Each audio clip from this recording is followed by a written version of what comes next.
ঢালিউডের জনপ্রিয় অভিনেত্রী নাজিফা তুষি হাওয়া সিনেমার পর অনেকদিন অভিনয় থেকে দূরে ছিলেন।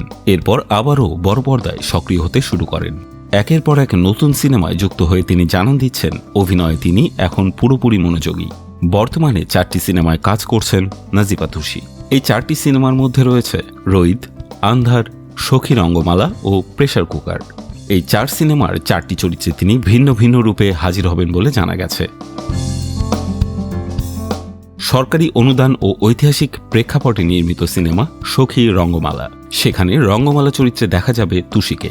অষ্টাদশ শতকের নোয়াখালীর জমিদার পরিবারের কাহিনী ঘিরে 200 বছরেরও আগের আখ্যান নিয়ে লেখা প্রখ্যাত কথাসাহিত্যিক শাহীন আখতারের সখী রঙ্গমালা উপন্যাস অবলম্বনে নির্মিত হচ্ছে সিনেমাটি। এটি রচনা ও পরিচালনা করছেন চন্দ্রাবতী কথাখ্যাত নির্মাতা এন রাশেদ চৌধুরী। অন্যদিকে রায়হান রাফি পরিচালিত হরর ঘরানার সিনেমা আন্ধারে একেবারে ভিন্ন রূপে দেখা যাবে তুষিকে। আন্ধারের গল্প লিখেছেন সাইদুস সালেহিন সুমন, অর্থাৎ বেশ বাবা সুমন, শাকিব চৌধুরী ও আদনান আদিব খান। রহস্য, ভয় ও মানসিক দ্বন্দ্বে ভরপুর এই সিনেমাটি নিয়ে দর্শকদের আগ্রহ তুঙ্গে। তুষির বিপরীতে অভিনয় করছেন সিয়াম আহমেদ। হাওয়া সিনেমা নির্মাতা মেজবাউর রহমান সুমন পরিচালিত রইদ সিনেমার কেন্দ্রীয় চরিত্রে আছেন নাজিফা তুষি। ছবিটি ইতিমধ্যে রটারড্যাম আন্তর্জাতিক চলচ্চিত্র উৎসবের মূল প্রতিযোগিতা বিভাগে টাইগার কম্পিটিশনে লড়বে। এই সিনেমাটিও একটি লোকজ আখ্যানকে কেন্দ্র করে নির্মিত।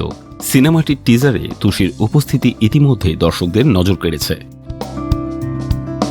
এছাড়া সমসাময়িক গল্পে নির্মিত প্রেসার কুকার সিনেমাতেও যুক্ত হয়েছেন তুষি। এই সিনেমায় মোট 3 জন নায়িকা থাকছে না কোনো পুরুষ কেন্দ্রীয় চরিত্র।